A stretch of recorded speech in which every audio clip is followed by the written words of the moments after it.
My wife left me for a rich friend. Days later, his wife came to me in tears. She said, "Marry me, and I'll show you the truth." I thought it was crazy, until I said yes. What I found after the wedding turned their world upside down. But before I begin, please like and subscribe to the channel. And we'd love to hear which part of the world are you joining us from. Let us know. Now let's dive into today's story. Walter Harlan was 39 years old when his wife walked out of their marriage and into another man's bed. He remembered the exact moment she told him, not because of tears or shouting, but because of how quiet the house felt afterward. The refrigerator hummed. The dog's nails clicked against the kitchen tile. And Tessa stood by the counter, arms crossed, looking at him like he was furniture she'd decided to replace. They lived in Boone County, Missouri, just outside Columbia, in one of those clean subdivisions where every house looked similar enough to feel safe, but different enough to avoid monotony. The Harlan home had cream-colored siding, a two-car garage, and a front yard Walter mowed every Saturday morning without fail. Inside, everything had its place. Bills paid early. Groceries bought on Thursdays. Oil changes scheduled before the sticker said they were due. Walter worked operations for a regional trucking company called Midwest Freight Solutions. It wasn't glamorous. The office smelled like old coffee and printer toner. The hours stretched long, especially during peak seasons when supply chains tightened, and every delay meant another phone call, another problem to solve. But the work had structure, clear rules, predictable outcomes. Walter liked that. He believed consistency was a form of character, that showing up every day and doing the job right said more about a man than grand gestures or empty promises ever could. Tessa used to agree with him, or at least she said she did. She was 36, blonde, with a face that looked younger than her years and a laugh that used to come easily. She worked part-time in nonprofit that organized community events, fundraisers, charity auctions, volunteer drives. It kept her busy without overwhelming her. She'd always said she appreciated the stability Walter provided, the predictability, the safety. But somewhere along the way, safety became suffocation. Walter noticed the change gradually. Small things first. Tessa started dressing sharper. New blouses, tailored pants, jewelry she didn't wear around the house. She came home later, citing meetings that ran long or co-workers who needed help. Her phone buzzed more often, and she kept it face down on the counter. He didn't ask questions. Not at first. He told himself it was work stress or a phase. People changed. Marriages had seasons. Then came the fundraiser. It was held at some renovated warehouse downtown, the kind of venue with exposed brick and Edison bulbs that made everything look artfully unfinished. Walter went because Tessa asked him to. He wore a navy blazer that felt too tight in the shoulders and stood near the bar, nursing a beer while Tessa worked the room. She was good at that, smiling, shaking hands, making people feel seen. That's when Drew Colson appeared. Drew owned several self-storage facilities around Columbia and liked making sure people knew it. He was tall, broad-shouldered, with silver-streaked hair and a tan that looked professional. He wore expensive shirts with the sleeves rolled up just enough to show a Tag Heuer watch. When he talked, he stood too close and spoke too loud, punctuating sentences with gestures that demanded attention. He laughed at his own jokes before anyone else had the chance. Walter watched from across the room as Drew approached Tessa. Watched the way Drew leaned in, hand brushing her arm. Watched Tessa laugh, genuinely laugh, in a way she hadn't with Walter in months. Men like Drew always thought confidence was proof of worth. After that night, Tessa's late arrivals became routine. She stopped asking about Walter's day, stopped cooking the meals they used to share. The house grew quieter, not from peace, but from absence. She was there physically, but gone in every way that mattered. Walter reviewed his own behavior. Had he been inattentive? Cold? He worked long hours, yes, but he always came home. He didn't drink heavily, didn't gamble, didn't cheat. He provided. He was faithful. He was steady. Apparently, that was the problem. One Tuesday night in March, Tessa walked into the living room where Walter sat reviewing spreadsheets on his laptop. The television played in the background, some documentary he wasn't really watching. She stood between him and the screen, arms folded, face set in an expression he'd never seen before. Not angry, not sad, just decided. I'm not in love with you anymore, she said. Her voice was calm, matter of fact, like she was telling him they were out of milk. Walter looked up from the laptop. The spreadsheet blurred in his peripheral vision. What? I'm not in love with you, Tessa repeated. She didn't sit down, didn't move closer. I haven't been for a while. The refrigerator hummed in the kitchen. The dog, an aging lab named Porter, shifted position on his bed in the corner, tags jingling. Is this about Drew Coulson? Walter asked. His voice came out steadier than he expected. Tessa's jaw tightened. This is about me. About what I need. Which is something different. Someone who makes me feel alive. Walter closed the laptop slowly. And I don't. You're a good man, Walter. Tessa's tone softened slightly, but her posture didn't. You're dependable, reliable, but that's not enough anymore. So you're leaving? I already have an apartment lined up. I'll get my things this weekend. 2 days later, she moved into Drew Coulson's lake house. They didn't hide it. Within a week, photos appeared on social media. Tessa and Drew on a boat, drinks in hand, sun glinting off the water behind them. Tessa and Drew at a restaurant Walter recognized.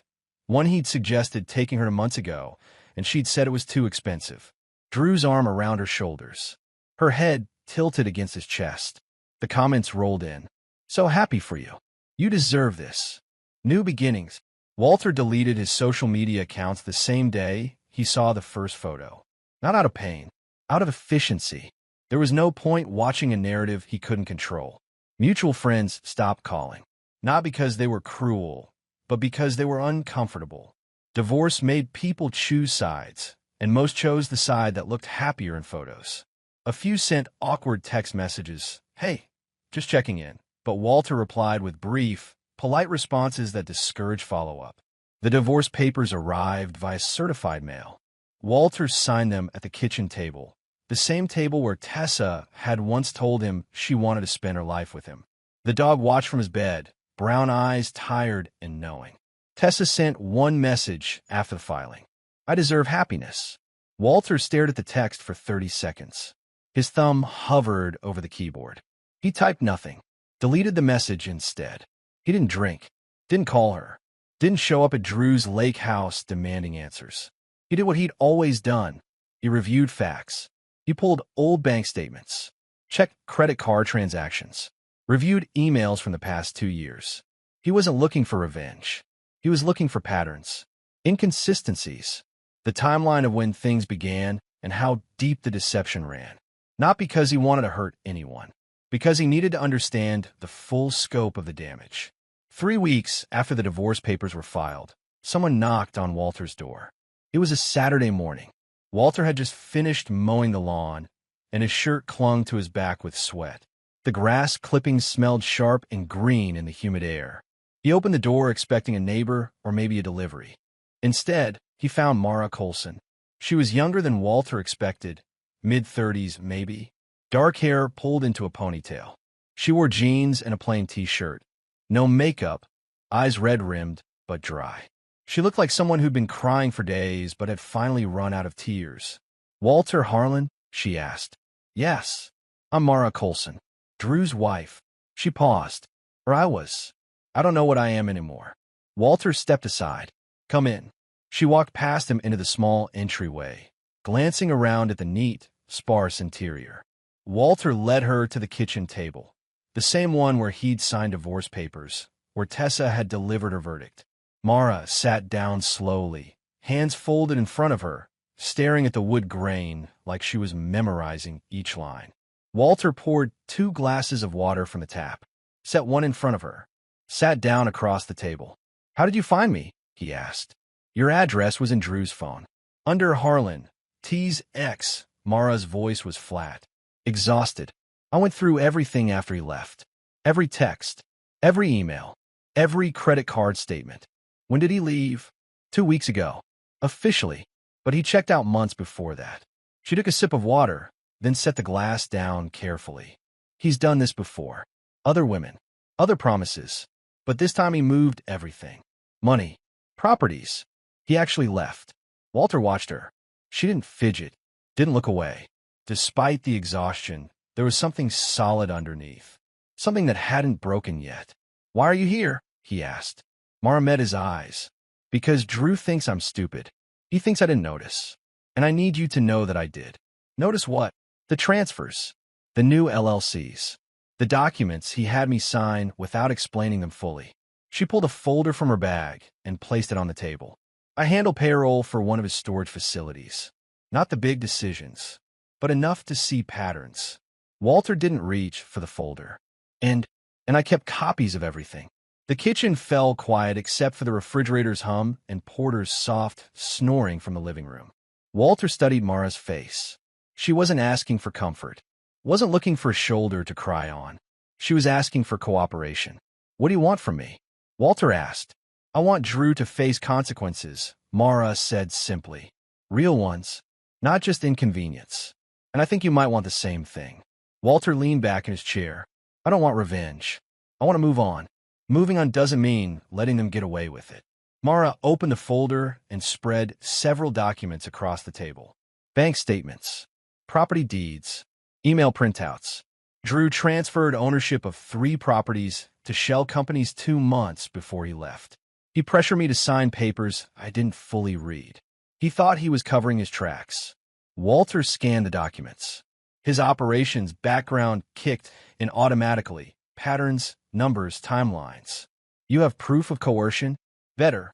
Mara pulled her phone from her pocket and placed it face up on the table. "I have a recording." "Of what?" "Drew explaining to his business partner how Tessa is temporary and how he plans to keep me legally stuck until all the assets are out of reach. Missouri is a one-party consent state. The recording is legal." Walter picked up the phone. "Press play." Drew's voice came through tinny but clear. "Mara won't move fast enough to stop anything. By the time she figures it out, everything will be restructured. And Tessa? She's fun, but she's not permanent. I just need someone who makes me feel good right now. Once things cool down, I'll settle things with Mara on my terms." The recording continued for 3 more minutes. Drew laughing, his partner asking if he was sure. Drew saying he'd done this before and knew how to handle emotional women. Walter set the phone down. "You recorded this when?" 6 weeks ago, before he left. I had a feeling." Mara's voice didn't waver. "So I started documenting everything." Walter looked at the documents again, then at Mara. She wasn't crying, wasn't shaking. She was calm, focused, dangerous in the way only truly intelligent people could be when they'd been underestimated. "This doesn't end with yelling," Walter said. Mara nodded. "That's exactly why I came to you." They didn't confront anyone.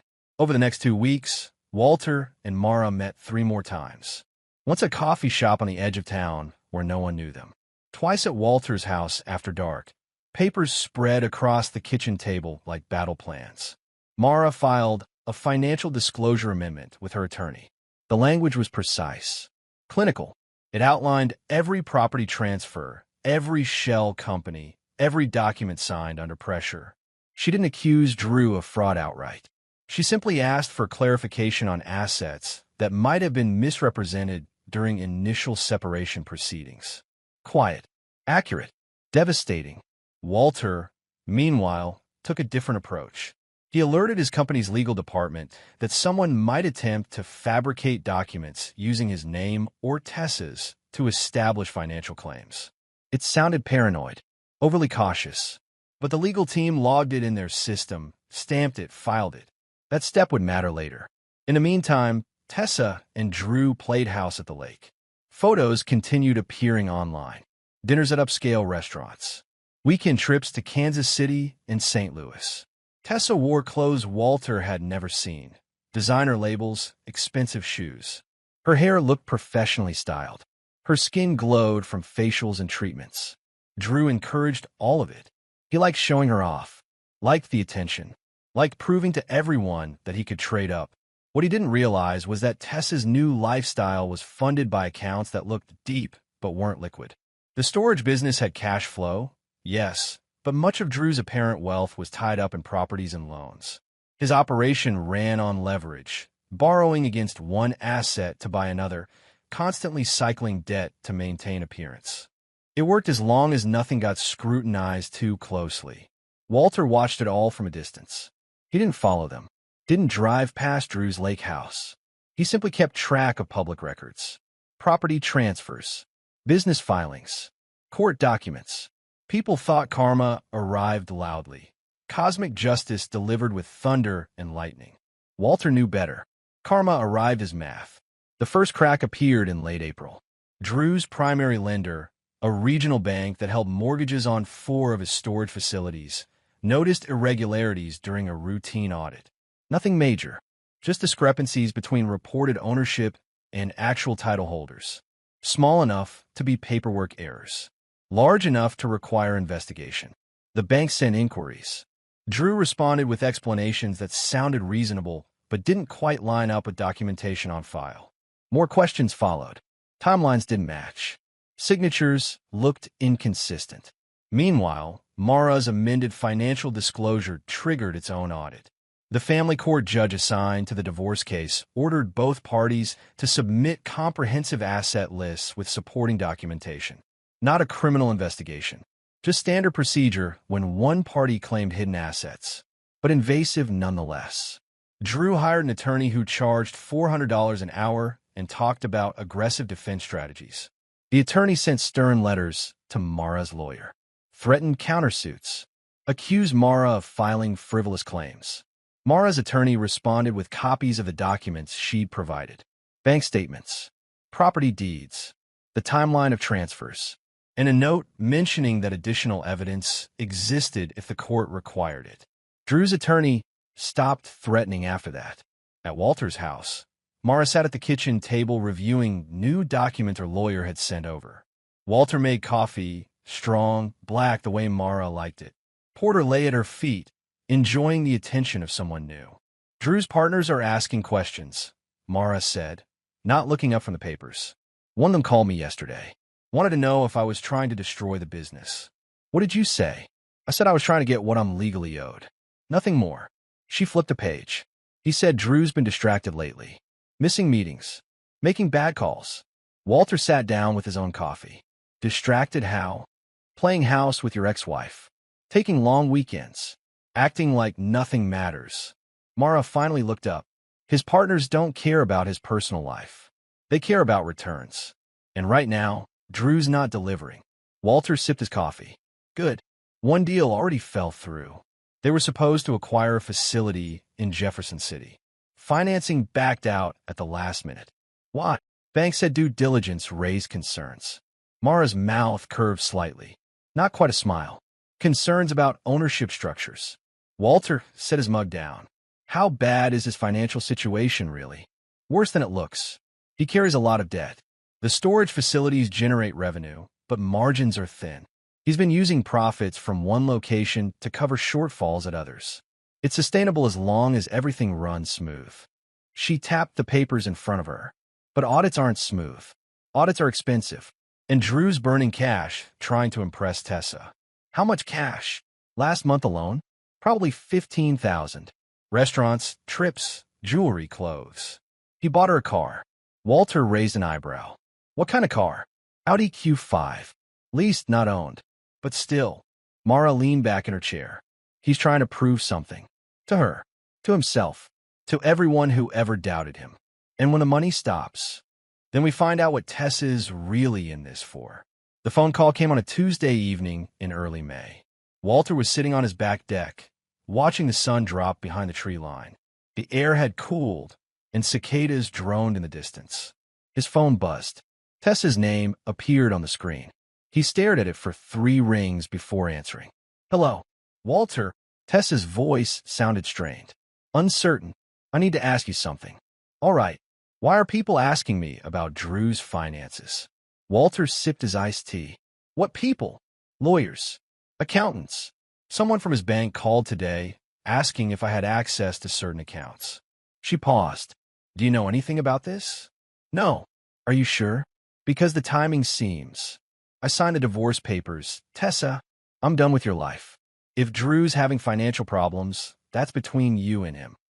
Silence stretched across the line. In the background, Walter heard music playing. Something classical. Piano. Mara's been causing trouble, Tessa said finally. She's trying to ruin him. Mara's protecting herself. There's a difference. She's making false claims. Drew said. I don't care what Drew said. Walter's voice remained even. Calm. You chose him. Whatever comes with that choice is yours to deal with. More silence. I just thought maybe you'd know something, Tessa said quietly. Since you always keep track of things. I keep track of my own things. Not yours. Not anymore. Walter. Goodbye, Tessa. He ended the call. Set the phone face down on the deck railing. Watched the last sliver of sun disappear completely. That was the last time they spoke directly. By mid-May, Drew's situation had deteriorated from concerning to critical. The audit expanded. What started as routine questions about property ownership became a comprehensive review of business practices. The bank wanted explanations for every transfer, every loan application, every financial statement submitted over the past 3 years. Drew's attorney billed another $12,000 and produced documents that raised more questions than they answered. Dates didn't align. Signatures appeared inconsistent. Asset valuations seemed inflated. Meanwhile, Drew's business partners grew nervous. One pulled out of a pending acquisition. Another started asking for his initial investment back. A third quietly began consulting his own attorney about potential liability. Drew tried to project confidence. He posted photos online, smiling with Tessa, standing in front of one of his storage facilities, wearing expensive casual wear that screamed success.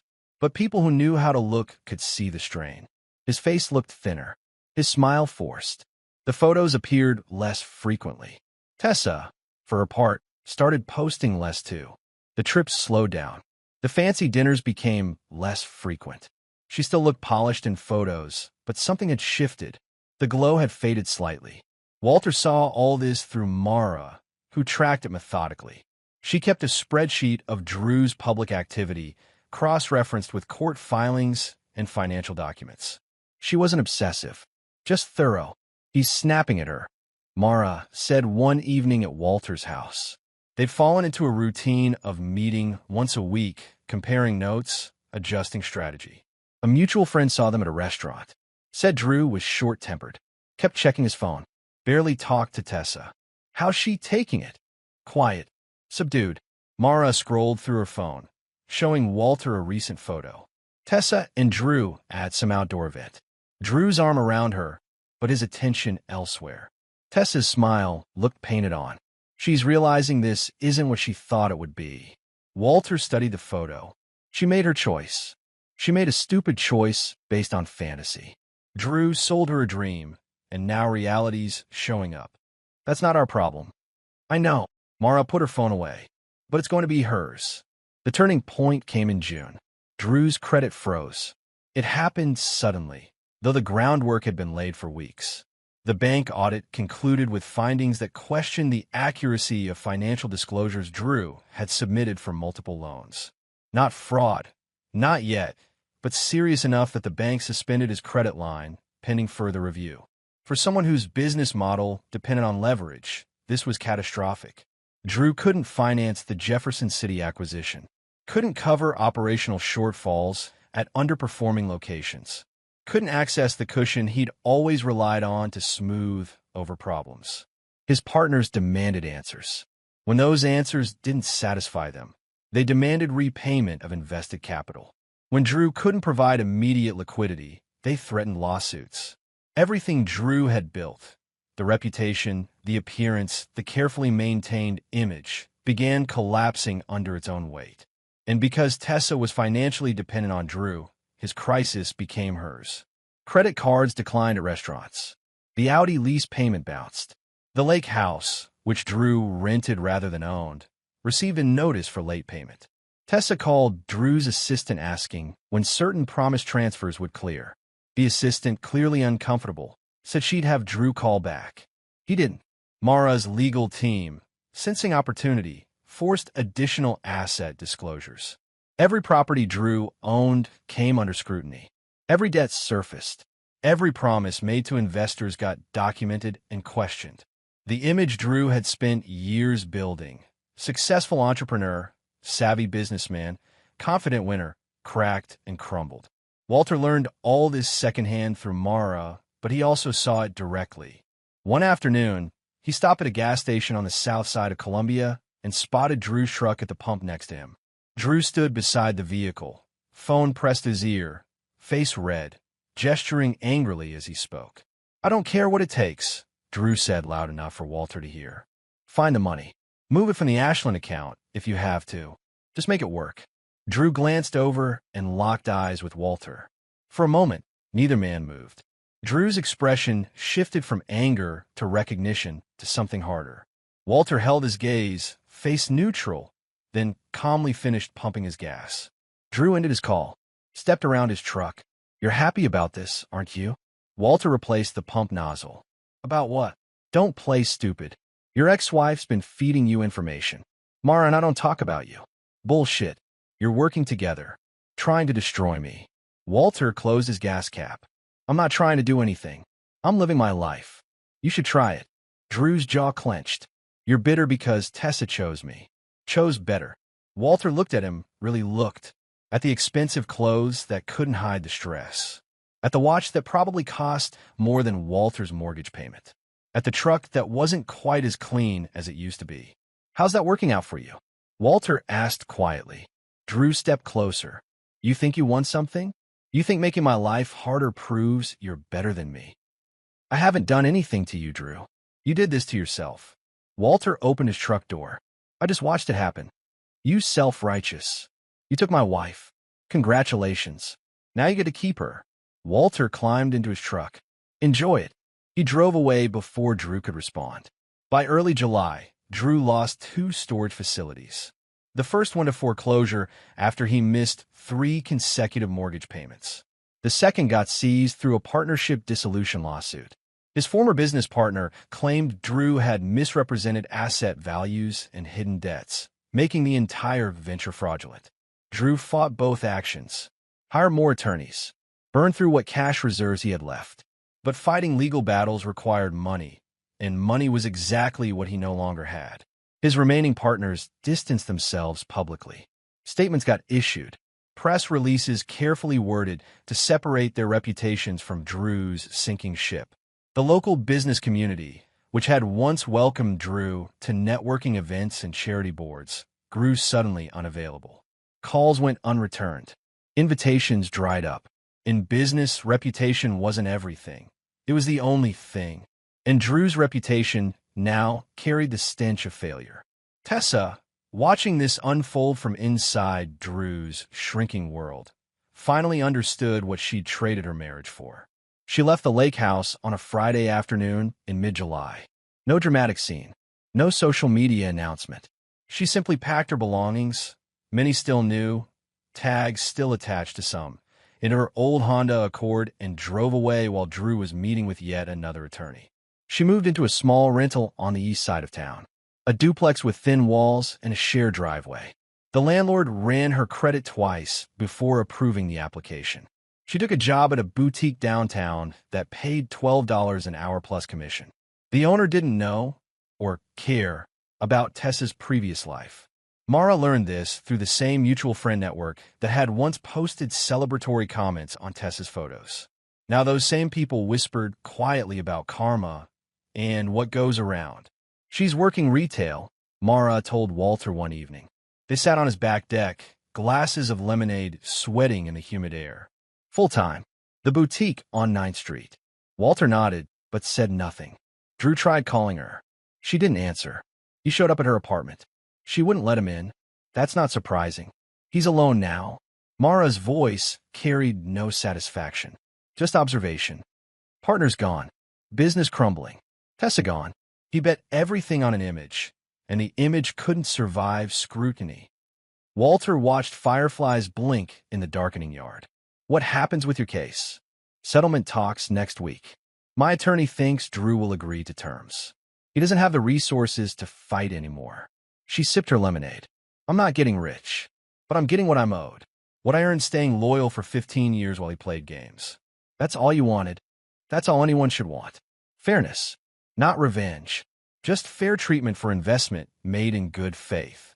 They sat in comfortable silence as night settled in fully. Porter snored softly on his bed just inside the door. Somewhere down the street, someone was grilling, and the smell of charcoal smoke drifted on the breeze.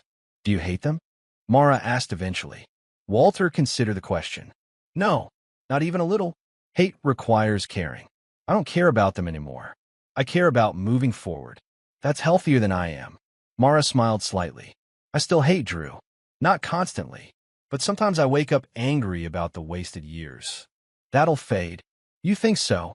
I think anger burns out when there's nothing left to fuel it. Right now, you're still in the middle of legal proceedings. Once that's done, once you've moved on completely, the anger won't have anywhere to live. Mara looked at him thoughtfully. You're surprisingly wise for someone who got betrayed. I'm not wise. I'm just tired of wasting energy on people who don't deserve it. The settlement came through in August. Drew agreed to terms that gave Mara a fair split of marital assets. Less than she might have won in a prolonged court battle, but enough to restart her life without financial devastation. She got a cash payout, one of the remaining storage facilities, and freedom from any of Drew's business debts. Drew kept his name and what little remained of his business. 2 storage facilities, a modest house, a reputation that would take years to rebuild, if he could rebuild it at all. In business, especially in a small community like Columbia, reputation was currency. Drew's currency had been devalued to nearly nothing. He could operate, could survive, but the days of being sought after, respected, envied, those days were finished. Mara called Walter the day the settlement finalized. Her voice sounded lighter than he'd heard in months. It's done, she said. I signed the papers this morning. How do you feel? Relieved, exhausted, free. She paused. Thank you. I couldn't have done this without you. You would have. You're stronger than you think. Maybe, but it helped having someone who understood. Someone who wasn't trying to tell me to forgive or move on or see the best in people who didn't deserve it. What's next for you? Walter asked. I'm moving. Not far. Just to a different town. Somewhere I can start fresh without running into Drew or mutual friends every time I go to the grocery store. That sounds good. What about you? Are you staying in Columbia? Walter looked around his house, the place he'd shared with Tessa, where they'd built a life that turned out to be temporary. No, I'm selling. Already accepted an offer. I'm transferring to our company's facility near the Ozarks. Smaller town. Quieter. Running away. Starting over. There's a difference. Mara laughed softly. I suppose there is. Will you keep in touch? If you want to. I do. Not about them. Just as friends who survived something difficult. I can do that. They said goodbye with promises to send updates once they'd both settled into new lives. Walter hung up and looked around his kitchen one last time as the owner of this house, this symbol of everything he'd built with Tessa. He didn't feel sad, didn't feel angry. He felt ready. Walter moved in September. The new town was called Cedar Ridge, population 4,200, nestled in the hills an hour south of Springfield. The Midwest Freight Solutions facility there was smaller, less hectic, staffed by people who'd lived in the area their whole lives and viewed outsiders with polite curiosity rather than suspicion. Walter bought a house on 5 acres at the end of a gravel road. Single story, wood siding, a porch that wrapped around 2 sides. The previous owner had maintained it well, new roof, solid foundation, plumbing that worked. Behind the house, woods stretched deep and quiet. No neighbors close enough to hear. No subdivision rules about lawn maintenance or fence heights. Just space, silence, room to breathe. Porter loved it. The old dog rediscovered energy Walter thought was gone, spending afternoons exploring the property, sniffing every tree, chasing scents only he could detect. Walter settled into a new routine. He worked his shifts at the freight facility. Different people, same work, same satisfaction in solving logistical problems. He came home to his quiet house, made simple meals, sat on the porch with coffee in the mornings and whiskey in the evenings, watching the light change through the trees. He didn't follow Tessa or Drew online, didn't check their social media, didn't ask mutual acquaintances for updates. He didn't need to know. Their lives were no longer relevant to his. But he did hear things. Small-town networks spread information differently than suburban ones. Through work connections, through Mara's occasional texts, through the simple osmosis of living in the same general region. He heard that Drew lost the third storage facility by October. Heard that Drew moved into a modest apartment, driving a used sedan instead of his truck. Heard that Drew took a job managing someone else's storage business, working for a salary instead of running his own empire. He heard that Tessa stayed at the boutique.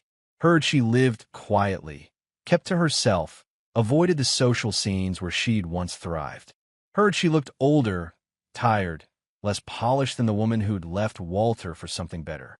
He didn't gloat, didn't feel vindicated. He simply noted the information and moved on.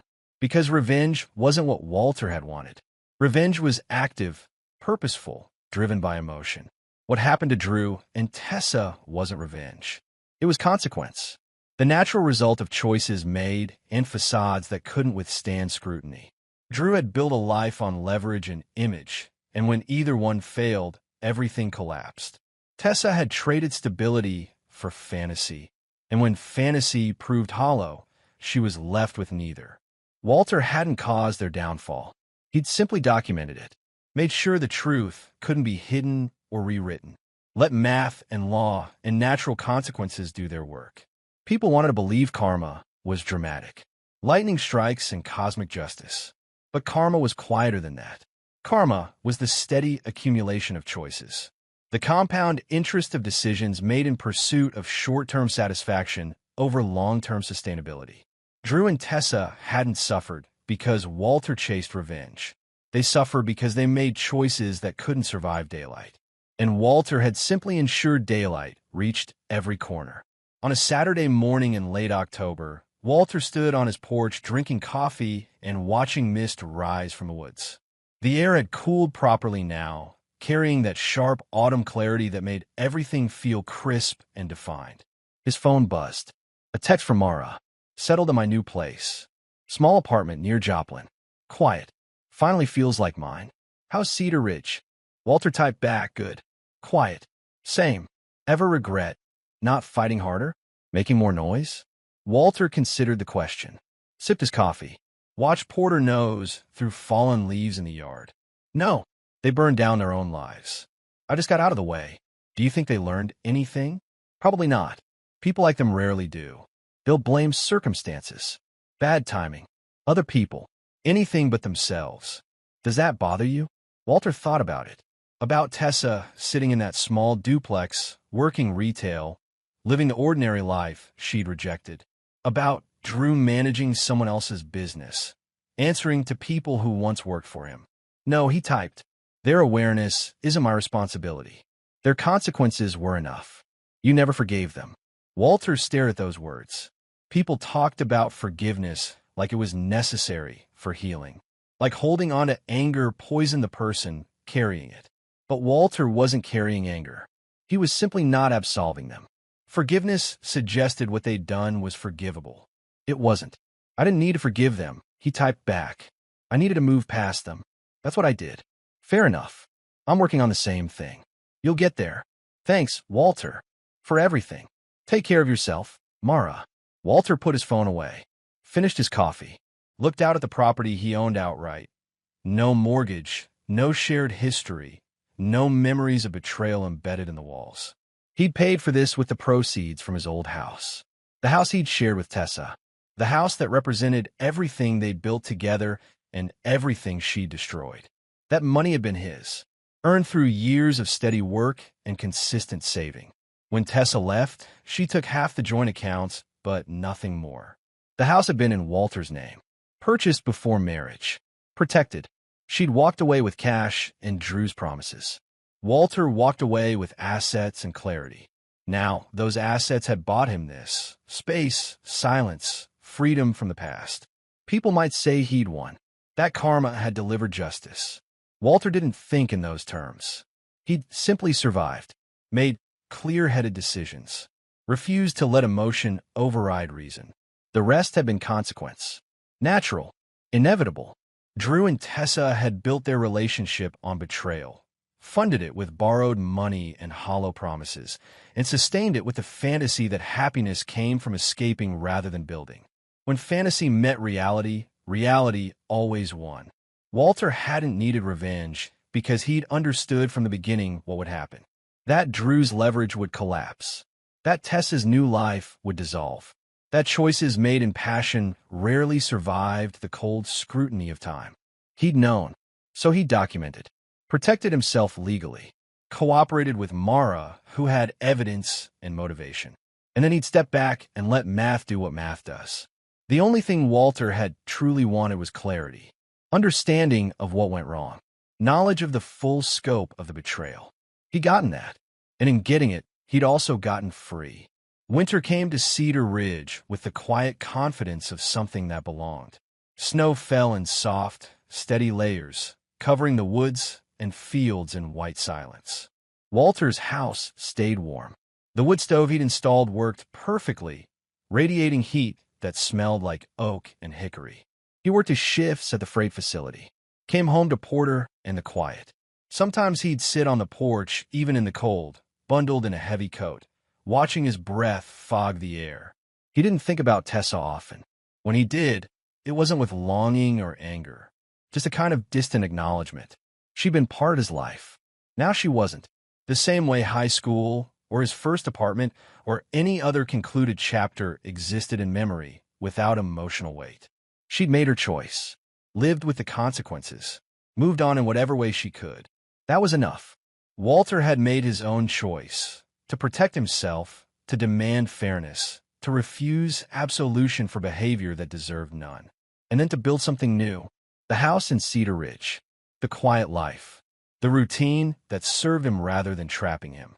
People who knew the story, Mara, a few coworkers who'd heard pieces, sometimes asked if he was happy. Walter didn't know how to answer that. Happiness seemed like the wrong metric. He wasn't pursuing happiness. He was pursuing stability, peace, self-determination. But if peace felt like happiness, then yes, maybe he was happy. He didn't need forgiveness to feel that peace. Didn't need Tessa to apologize or Drew to acknowledge wrongdoing. Didn't need cosmic justice or dramatic confrontations. He just needed them gone from his life. And they were. The winter deepened. Walter kept working, kept living, kept building the life he'd chosen rather than accepting the life that had been taken from him. One evening in mid-January, almost a full year after Tessa had told him she wasn't in love anymore, Walter sat on his porch watching snow fall through the porch light's glow. Porter lay beside him, gray muzzle resting on Walter's boot. His phone buzzed. An email. From Tessa. He stared at the notification. Felt nothing particular. No spike of anger or anxiety. Just mild curiosity. He opened it. Walter, I don't know if you'll read this. I wouldn't blame you if you didn't. I wanted to say I'm sorry. Not because I think it will change anything. Not because I expect forgiveness. Just because it's true. I made terrible choices. I hurt you. I threw away something good because I thought I deserved better, and it turns out I was wrong about what better even meant. Drew and I aren't together. Haven't been for months. I'm living alone. Working. Trying to figure out who I am without all the things I thought defined me. I don't expect you to care. You have every right not to. But I wanted you to know that I know what I lost. I hope you're doing well. I hope you found whatever you were looking for after everything fell apart. I'm sorry, Walter. For all of it. Tessa. Walter read it twice. Set the phone down. Looked out at the falling snow. The apology was real. He could tell. The tone was different from anything Tessa had said during the marriage's end. No defensiveness. No justification. Just acknowledgement. A year ago, maybe even 6 months ago, this email would have triggered something. Anger. Vindication. Sadness. Something. Now Walter felt nothing except a mild sense of closure he hadn't realized he was missing. He didn't respond immediately. Sat with the email for a while. Watched the snow. Listened to Porter's steady breathing. Then he picked up his phone and typed a reply. Tessa, I appreciate the apology. I believe you mean it. I don't forgive you. Not because I'm holding on to anger, but because what you did isn't something I choose to absolve. You made your choices. I made mine. We both live with them now. I'm doing well. I found what I was looking for, peace and clarity. I hope you find the same. Take care of yourself. Walter. He sent it. Put the phone away. Didn't wait for a response. The email had been Tessa's attempt at redemption. Or closure. or whatever it was people needed when they destroyed something and finally understood the cost. Walter didn't need to provide that for her. His job wasn't to make her feel better about choices she regretted. His job was to live his own life, make his own choices, and refuse to carry responsibility for the damage others caused. That's what he'd done. That's what he'd continue doing. The snow kept falling. Porter kept sleeping. The wood stove kept burning. And Walter Harlan, 39 years old when his wife left and 40 now, sat on his porch in the quiet and felt something he hadn't felt in a long time. Complete. Not because he'd gotten revenge. Not because they'd suffered enough. Not because karma had delivered justice. But because he'd chosen clarity over chaos. Consequence over anger. And a life defined by what he built rather than what was taken from him. They'd lost what they thought they wanted. Walter gained what he'd never known he needed. That was enough.